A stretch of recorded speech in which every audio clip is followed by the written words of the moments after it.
Okay, why don't we get started this morning? We can stand. We're going to sing that song, I'm so glad Jesus set me free. And I'm still glad after, these many years of serving the living God. And then maybe, Joseph, if you would open us in prayer this morning. Let's say, I'm so glad Jesus set me free. I'm so glad Jesus set me free. I'm so glad Jesus set me free, singing glory, hallelujah. Jesus set me free. I'm on my way to heaven, shouting victory. On my way to heaven, shouting victory. On my way to heaven, shouting victory, singing glory, hallelujah. Jesus set me free, and I'm so glad Jesus set me free. I'm so glad Jesus set me free. I'm so glad Jesus set me free. Singing glory, hallelujah. Jesus set me free. Joseph.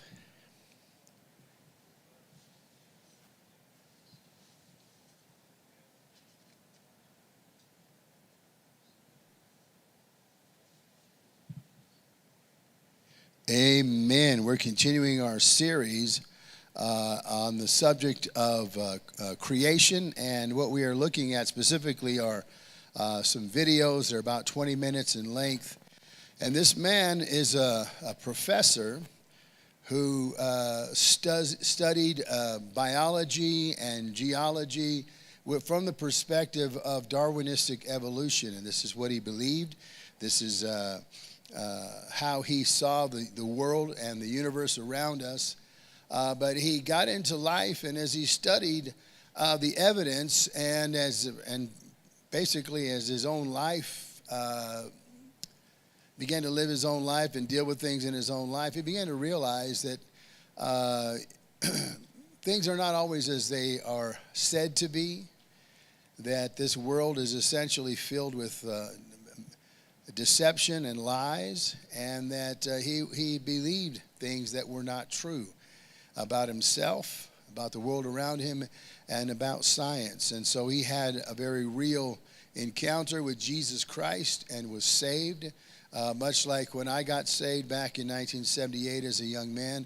And when I got saved, I didn't change my view of everything and then get saved. I got saved, and then my views began to change. And so it was with him. He became a Christian, and he began to apply himself to his field of endeavor, his job, and he began to realize, much to his shock, that the evidence does not support what he thought was true all these years, that in fact the Bible account of creation is far more scientific than what he believed the science to be.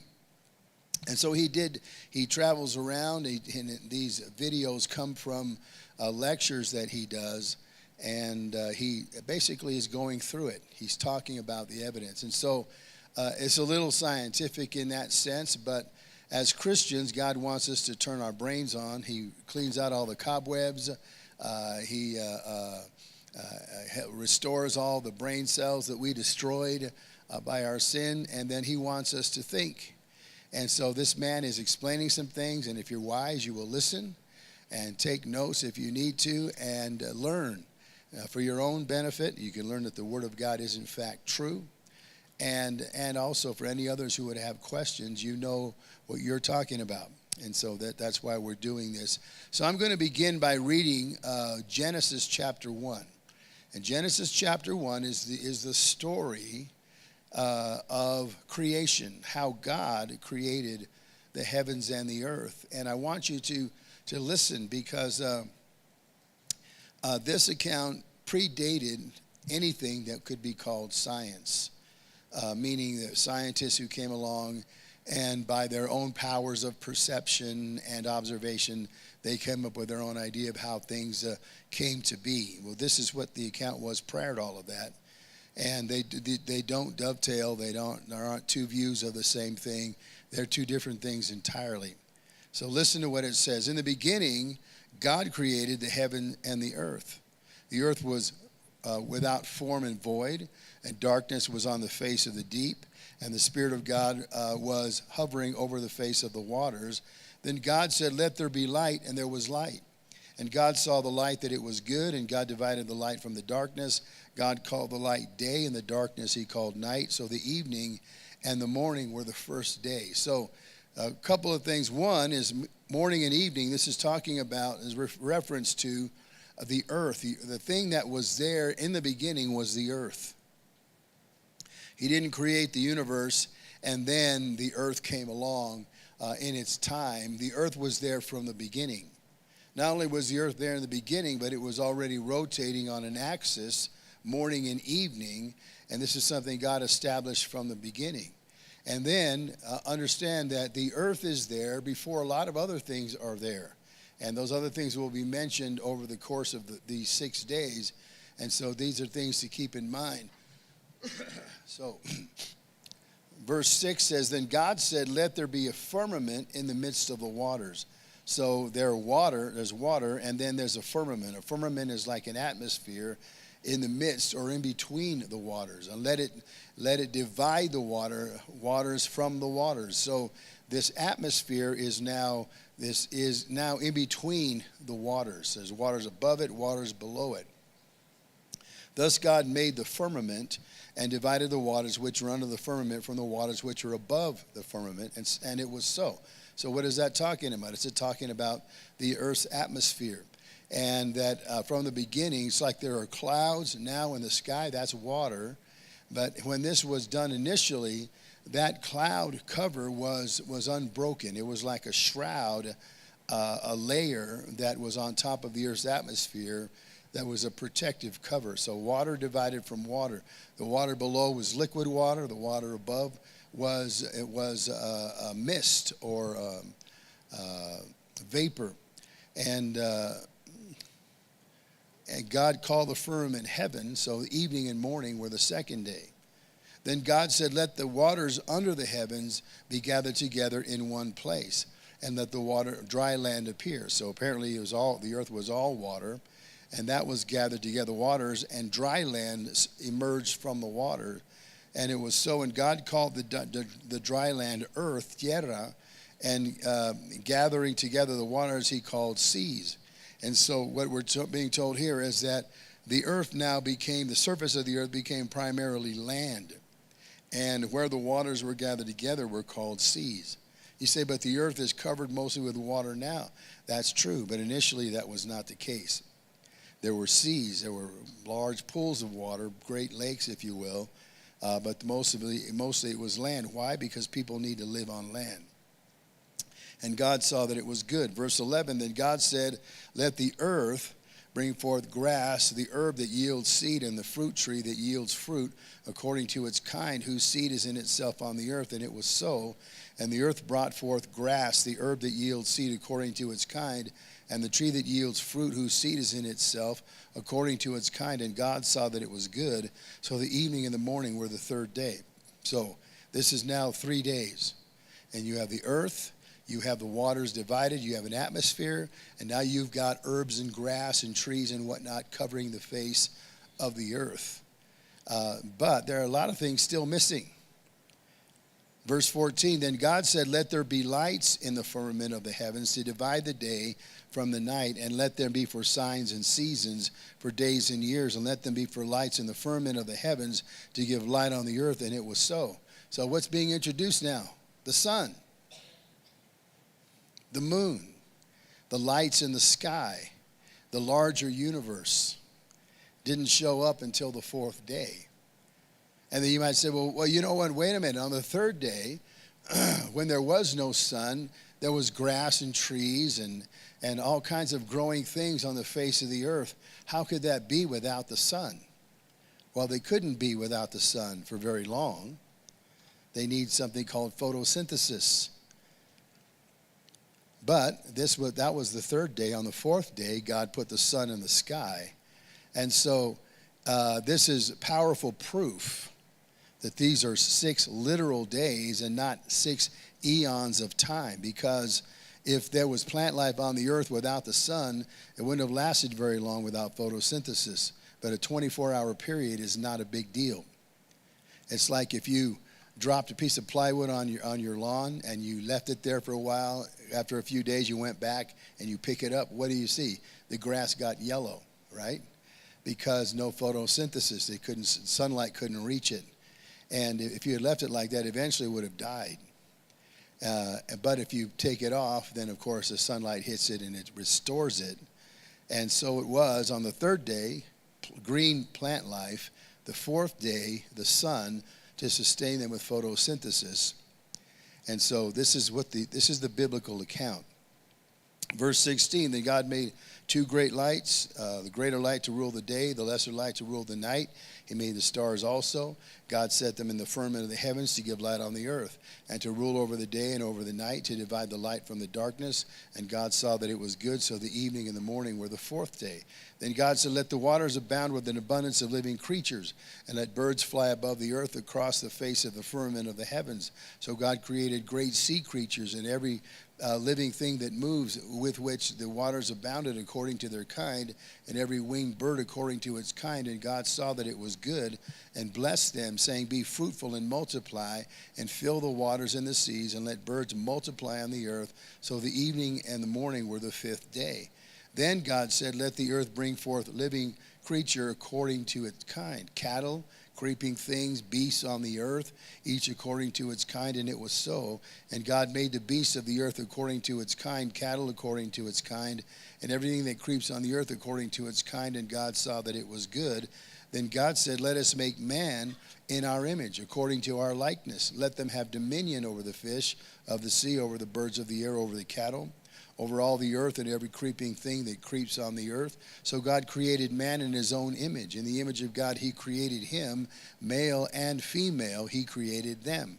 Then God blessed them, and God said to them, be fruitful and multiply, fill the earth and subdue it, have dominion over the fish of the sea, over the birds of the air, over every living thing that moves on the earth. And God said, see, I have given you every herb that yields seed, which is on the face of all the earth, and every tree whose fruit yields seed. To you it may be for food. Also to every beast of the earth, to every bird of the air, to everything that creeps on the earth, in which there is life. I have given every green herb for food, and it was so. Then God saw everything that he had made, and indeed it was very good. So the evening and the morning were the sixth day. And that was the end of God's creation, building or creating this universe that we live in. So that's the biblical account.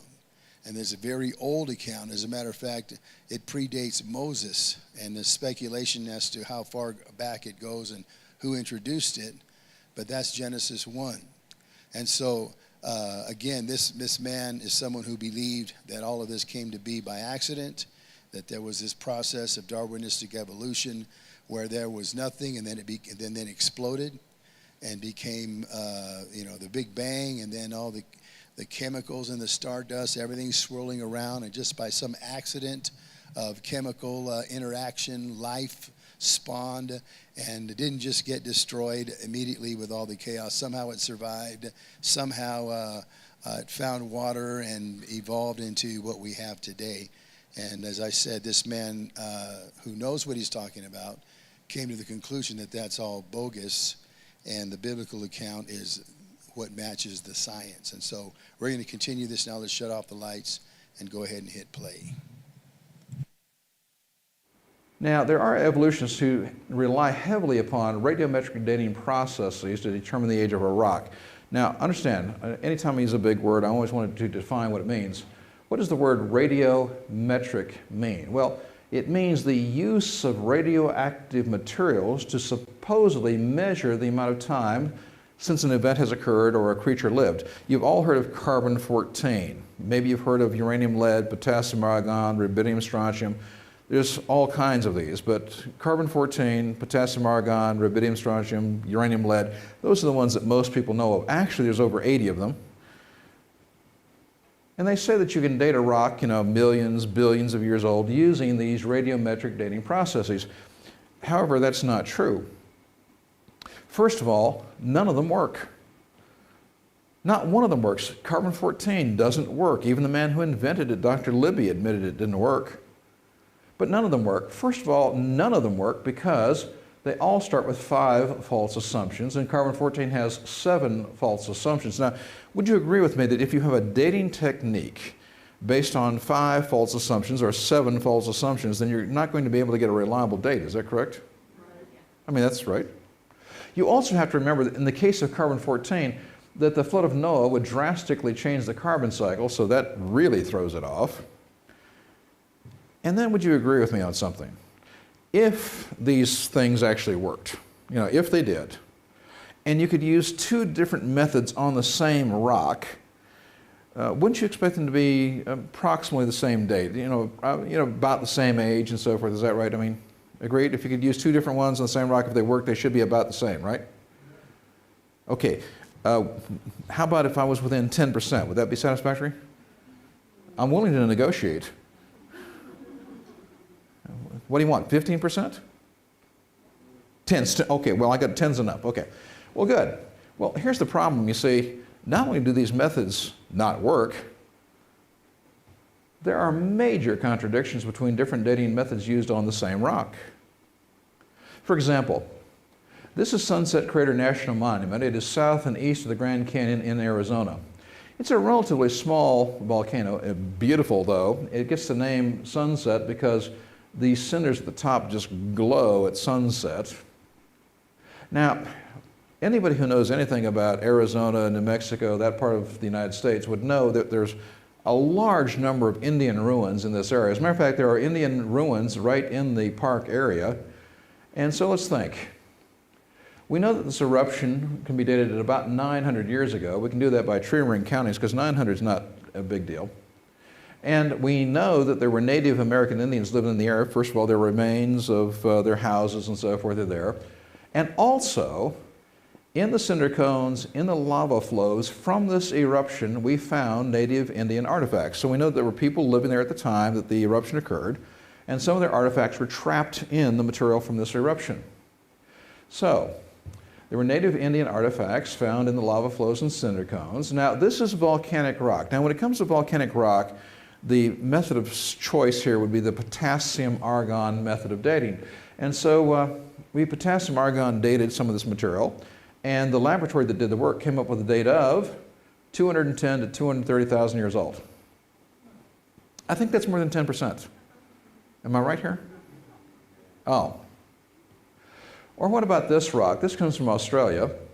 This is a piece of volcanic rock from an eruption in Australia. Inside the rock, when we cut it open, we found this burned wood. It's really charcoal.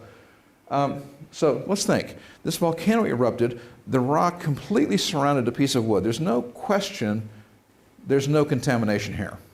The rock completely sealed the wood inside. Now, the heat of the lava caused the wood to burn. And so we were left with basically charcoal inside the rock and lava rock on the outside. Now, of course, since this is charcoal, you would use the carbon-14 dating technique. And the rock is volcanic, so you would use the potassium-argon technique. Now, understand, please, I don't agree with these dates. You do understand that. I believe the Earth and the universe are 6,000 years old. However, the laboratories that did the dates got for the carbon-14 date on this wood an age of 45,000 years old. Now, again, I don't agree with it, but that's what they got. The lab that did the potassium-argon date on the piece of lava got a date of 37 million. I think I see a problem here. I think that's more than 10%. Am I right here? Oh. Now, ladies and gentlemen, I'm particularly proud of this particular one, so I want you to take careful attention. Let's go back to your 1801, Hualili, Hawaii, on the big island of Hawaii. Now, you know the Hawaiian Islands are just volcanoes that stick out of the water, right? So I want you to think about this. So the volcanoes of the Hawaiian Islands are just coming up from the ocean floor, sticking out of the water here, 2.6 miles and higher here. But here are these volcanoes in the Hawaiian Islands.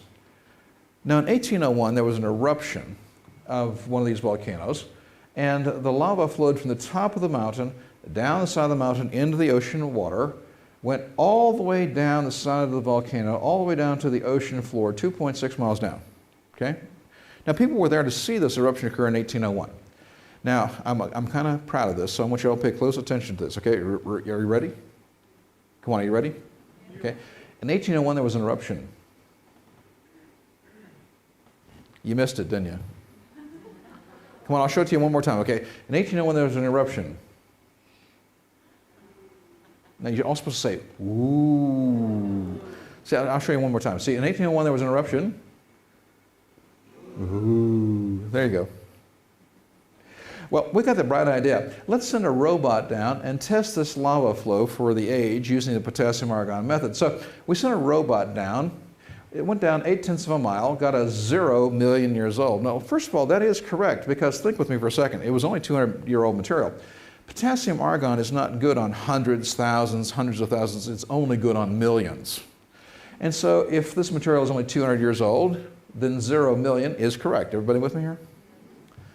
We got the bright idea, though. Let's take the robot, let's go down 2 miles, took a sample, got a potassium argon date of 12 million years. Said, well, that's interesting. Let's send the robot all the way down to the ocean floor, 2.6 miles down, took a sample, got a potassium argon date of 21 million. I think I see a problem here. How about you?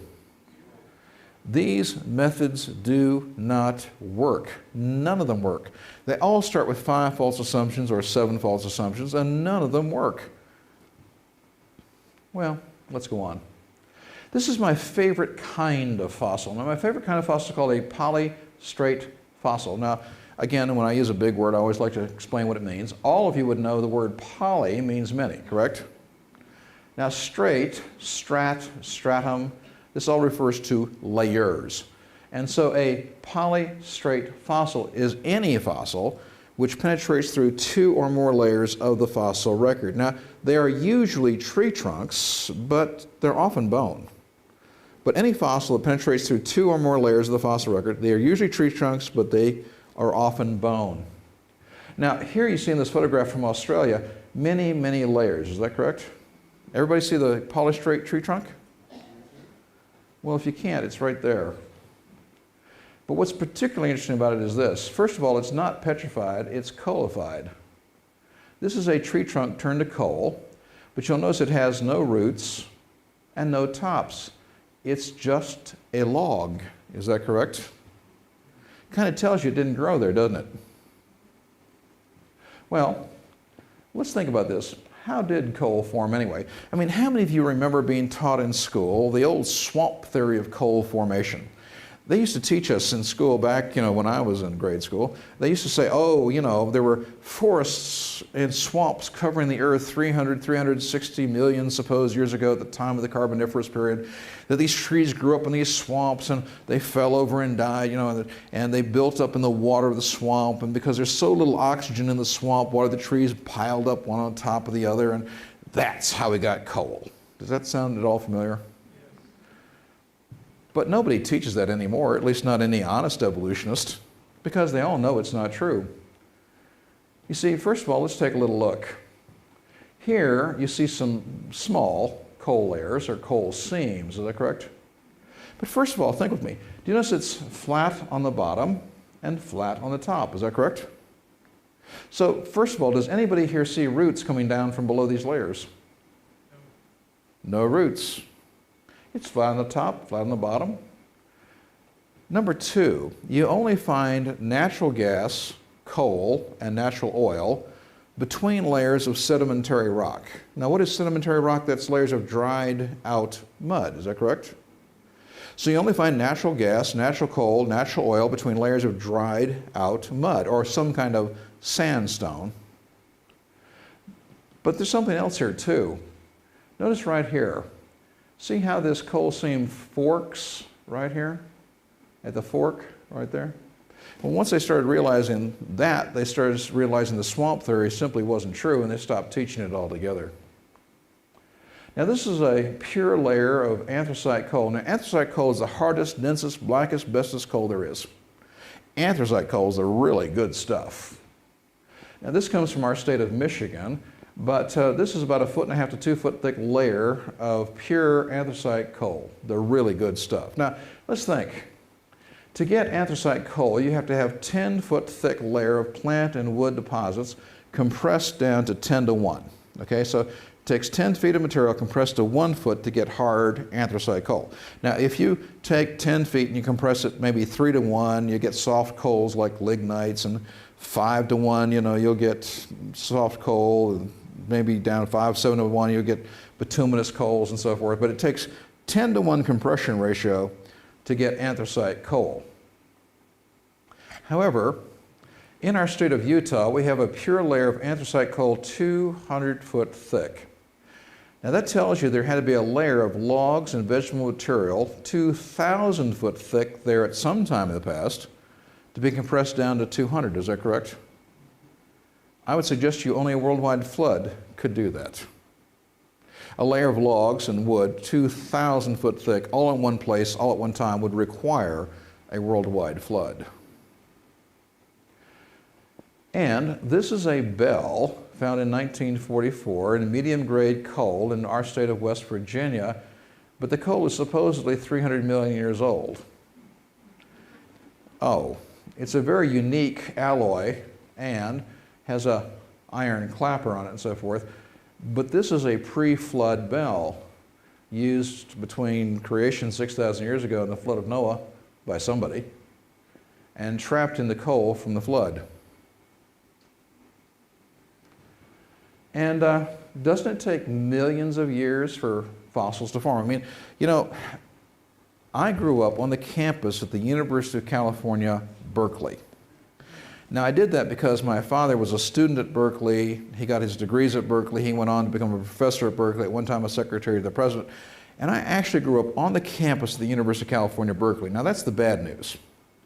Here's the good news. The good news is that when I was not in the California public school system learning evolution in elementary school, well, I was in the paleontology laboratories at the University of California, Berkeley, learning about dinosaurs, fossils, and evolutionary theory from PhDs when I was just in elementary school. I learned about this so well that by the time I hit the 3rd and 4th grade, they used to borrow me from one class to the other, and I used to teach the other children about fossils, dinosaurs, and evolutionary theory because I knew more about it than the teachers did. That's an absolutely true story. Now, they taught me back in those days at Berkeley that it takes millions and millions of years to get fossils. They told me that dinosaurs, been dead for 65 to 70, up to 150 million supposed years. But I don't believe that anymore. I don't. Now, here's why. They say it takes millions and millions of years for a fossil to form. Is that correct? Right? Well, let me show you a fossil. This is kind of an interesting fossil. It's called a Teddybearosaurus. Now, this Teddybearosaurus fossilized, it only took 4 months. This was formed along the Thames River in England.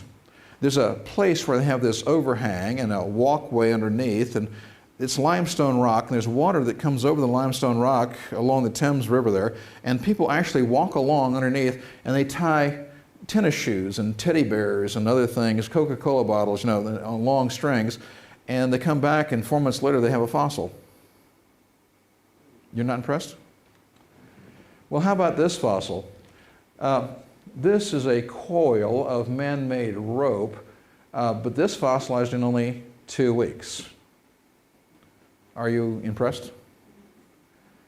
Well, if you're not impressed yet, how about this? I think you'll agree, that is a fossilized fish, is that correct? But this fossil fish is quite interesting.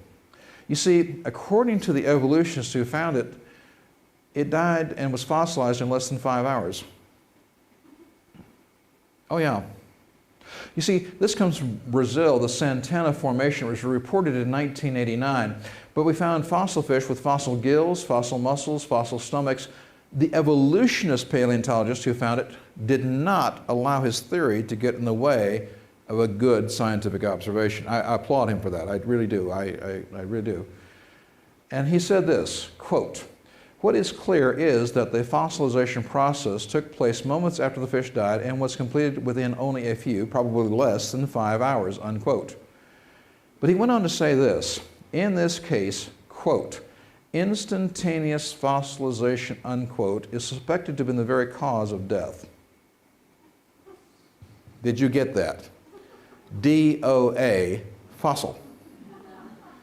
This evolutionist paleontologist was making a valid scientific observation. I do applaud him for this. He was being honest. He didn't let his theory get in the way of his, observation. And he made a good scientific observation. What he said was, based upon what he found, the cause of death might well have been fossilization. So I guess it doesn't take millions of years to get a fossil, is that right? Oh. And then we have helium missing from the Earth's atmosphere. Helium is made in the crust of the Earth by the decay of radioactive material. It's the only way helium is basically made on Earth. Now, let's think about this. It's produced by the decay of radioactive materials like uranium in the crust of the Earth. Now, when that helium is made in the crust of the Earth by the decay of radioactive materials, it leaks out through the rock because it's an inert gas. It won't combine with anything else. It leaks out of the rock and into the atmosphere. Now, it is not lost into outer space. As a matter of fact, we actually get a slight addition of helium to the Earth's atmosphere by cosmic winds, but it's not lost into space. So whatever helium has been made on Earth is still basically here. The problem is this. Though it escapes in the atmosphere and stays here, there's only enough for the atmosphere to be less than 2 million years old. Now I would find it problematic to have an Earth that was 4.6 billion years old, but an atmosphere that was less than 2 million. How about you? And here, there's too much salt in the Dead Sea. Now here's a satellite photograph of Israel. Here's the Sea of Galilee, the Jordan River, the Dead Sea here. But the Dead Sea has too much salt in it for it to be old. The north end today is 31% salt, the south end 37% salt. This is why you can't drown in it unless you strap on about 500 pounds of lead weights. But think with me for just a moment. All this salt would actually accumulate in less than 13,000 years. But evolutionists will tell you that the Jordan River Valley, this volcanic rift valley that we have here, they will say it is anything from 5 to 10 up to 20 million years old. But think with me for just a second. If in fact the Dead Sea were, and the Jordan River Valley were 5, 10, 20 million years old, well, that means that the Jordan River flowing into the Dead Sea would have to be cleaner than distilled water for 20 million years. Anybody here ever seen the Jordan River?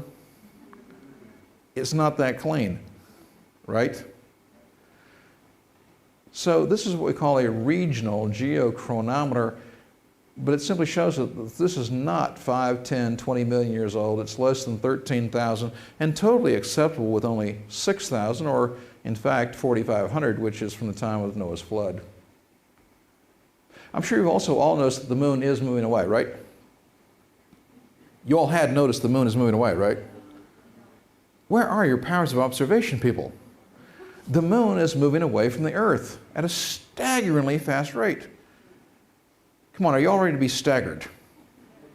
Come on, are you all ready to be staggered? Well, the moon is moving away at a staggeringly fast rate. It's moving away at 2 inches a year. Come on, 2 inches a year. Aren't you staggered?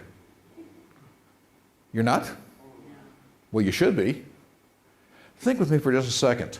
Today, you don't have to believe me. Today, you can prove this in a laptop computer, desktop computer at home or the office. The moon is moving away at 2 inches per year. Now, do any of you remember something called the law of gravity? Come on, you all do remember something called the law of gravity, right?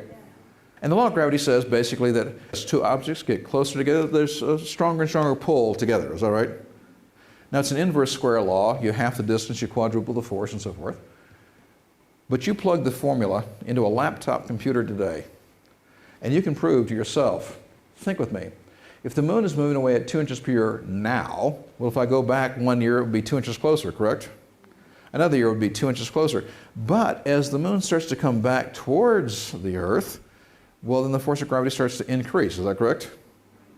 And the rate at which the moon comes back gets faster and faster, correct? Now, again, as I said, you can prove this in a laptop computer. If you go back in time, the moon would come back in, spiral in, and hit the Earth 1.4 billion years ago.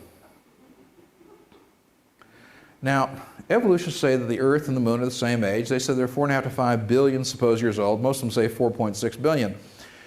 But if evolutionists were telling the truth, then that would mean that the moon was attached to the Earth for the first 3.6 billion years. Is that correct? and then it has been moving away ever since. Have I got that right? Hello? Now, there's something else I want you to notice here. Did you notice the bouncing arrow? And did you notice down here, I'm going from the age of the earth at 4.6 billion, and it's getting younger. So did everybody see that now? I want you to, okay, right, here's the bouncing arrow. And then the age of the earth gets younger. See how, was that cool? Oh, come on, that was neat, right? Thank you. We want to keep watching these bouncing arrows. You also want to keep, watching the bouncing arrows and the age of the earth getting younger.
Yeah, this is a lecture divided into segments.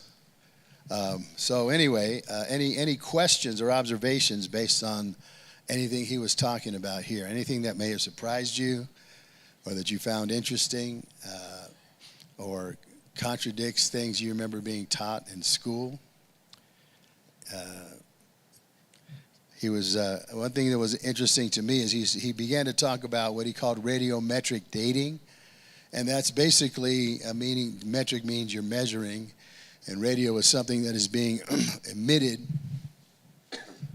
like some kind of a radiation. And the theory says if you can measure the amount of something in a rock and you know the rate of decay, then you can predict how long it's been decaying and thereby get the age of the rock. It sounds good until you actually try to use it to date something. What I found interesting is that he was talking about carbon-14 dating, which is not radiometric. Carbon-14 seeks to date something by the amount of carbon that's been lost, and that is something that's organic, something that was alive. And he said Dr. Libby, who invented carbon-14 dating, has since come to the conclusion that that's not accurate either. And carbon-14 dating was thought to be the more accurate of the dating methods, and he's saying it's proven not to be accurate.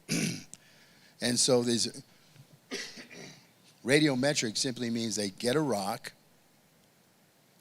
they discern what radiation, what things are in the rock that might radiate out, and they come up with a rate as to how fast it's happening. Then they look at what's in there and they try to guess, okay, based on this, how old is the rock? And what he's saying is that they get radically different answers with the different methods, that they don't agree at all. They're not even a little bit off, a little bit close, but they're all radically different. For example, he talked about that eruption that happened in Arizona 900 years ago in northern Arizona, south of the Grand Canyon. He says the lava flows came over an Indian village that was nearby. And so you have the ruins of that village in the lava flow. So that means the village was there when the volcano erupted.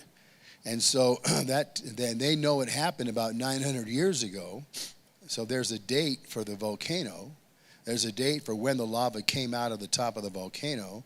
And so then they take these radiometric dating methods and they went to the lava flow, the lava rock, to date it. And the dates didn't say 900 years. The dates are saying 200,000 years. Another one said 37 million years. What that simply means is that these dating methods are completely useless. They're bogus. They're not based on any kind of scientific fact or reality whatsoever. They're just using it, trying to find a way, and they're coming up with guesses. And that's pretty much it. That's not science. That might be something you could use for a paper to keep funding coming in, for people who are like-minded and agreeable to your conclusions. But that's not science. It's bogus and it's wrong. It's a lack of intellectual integrity to claim that it's science when you know it's not. He talked about this volcano that was known to have erupted in 1801, and he showed the little graphic. The volcano erupted, the lava flowed down the side of the volcano right into the ocean, and right down the 2.5 miles down into to the ocean floor. They sent down a robot to test, to date the lava flow, and they knew when it erupted. It erupted in 1801, about 250 years ago or so, 225 years ago, so they know how old the lava flow is, 225 years. And yet they were coming up with dates based on their methods of 12 million years, 21 million years. Again, all that's simply saying is that these so-called dating methods are nothing of the sort. And yet, again, these people who claim to be scientists have adopted a certain view, are claiming that these methods vindicate their view of things, when again, it's obviously bogus, it's wrong. So it kind of raises the question, or should in your mind, why are they doing this? I mean, it's one thing when you may have been taught this in elementary school, like this guy was. He was even going around in the 3rd grade to other classes, teaching the kids what he knew and what not, saying he was somewhat of a prodigy or something. And then in time, you begin to realize, as you become an actual scientist and you're studying the information, the evidence, like, wait a minute, this stuff doesn't even make sense. It's impossible for these things to be so. Why? Let me ask this question, just by way of discussion here. We're almost out of time, but why? Why do you think someone would continue to propagate something that he or she begins to think, you know what, this is probably not true? Why would you continue? Anybody? Pride? I can't admit that I'm wrong. Terry? Basically, it's real simple. Anything that they can say to dispute the Bible's authenticity is the bottom line. They want to basically undermine the legitimacy of the Bible and the accuracy of it. And so they throw out all of these ideas and theories and so on to confuse people who are already confused by other means. Okay, in other words, they have a philosophy that eliminates God from the equation. And so if there's no God, then it has to be accidental. And so we may not have all the facts straight, but at least we know the larger picture is that it was all accidental. And that's not science either. That's philosophy. Anybody else? Why would they continue to propagate something that they've got their embarrassment, pride? Anybody else? There's probably one larger reason, though all the others apply, no doubt. And that is money. You got to pay the bills. Funding. And see, we're talking about academia. Academia is our schools, universities. This isn't in private industry. This is academia. These are institutions of higher learning. And they get their funding not by producing something that they sell, but by getting grants and getting donations. And some of these universities have very huge endowments worth billions of dollars. And so they get donations. And so if you have a particular worldview, have a particular agenda, then you're rich. you're a billionaire, and you start funding some of these institutions and some of their programs, and you tell them, I'm going to give you this money, but I want you to use this money to study this. I want you to use this money to put your team of scientists on this particular question or whatever, and that's what it's for. And so if you want the funding to continue, you're going to give them what they're buying. I was in the Natural History Museum in Mexico City years ago.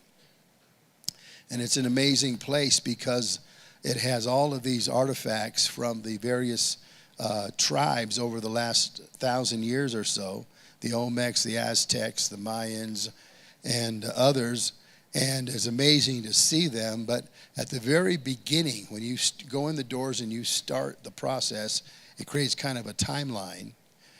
At the very beginning, there are no artifacts. There are nothing that they dug out of the ground. It's just a painting on a wall that shows a primordial sea and these single-celled creatures, and then something crawling out of the sea, and eventually, monkey, and there's the man. And so it is paying homage. It's bowing down to the theory of evolution so that it can legitimize in their minds what they're going to be saying after. And all this came after. And what that's doing is it is assuring the funding. It's not that they necessarily believe any of that, but you have to bow down to the idol of evolution in order to be accepted. There was, and I'm closing with this, there's a video that I showed here during Sunday school in different segments a number of years ago from a video called A Privileged Planet, talking about planet Earth. It's based on a book written by two astrophysicists from Iowa State. They're no longer there because they got fired. But they got fired for writing the book. And all the book was saying is that when you look at the facts, what makes the earth unique, and all of the things in our larger universe that are so finely tuned to make sure that life could exist here, it's hard to imagine that this was accidental. There had to have been a larger creative purpose behind it. That was their conclusion, and they got fired. They were going to show the movie at the Smithsonian Institute in Washington because it's scientific. It's just talking about the earth and the universe. And because it suggested a creator, because it debunked the idea that this is all a big accident, there was protest in the scientific community, and they shut it down and wouldn't allow it to be shown at the Smithsonian. And so that's what we're talking about. So these are very interesting. And again, we're going to show, there's a couple more installments. We'll show those. And all he's doing, again, this is a man who, like he said, from the time he was in elementary school, he grew up in Berkeley, California. I grew up in Stockton, about 40 miles to the east in the California public schools. We were taught that about evolution. And he was a sharp little boy, probably a nerd, and learned all that stuff and made it his career. And then as a grown man, he's realizing, wait a minute, this can't even be true. And so now he's talking about, that's what this is about. So we'll pick it up next week. The Lord bless you. We'll start our service soon.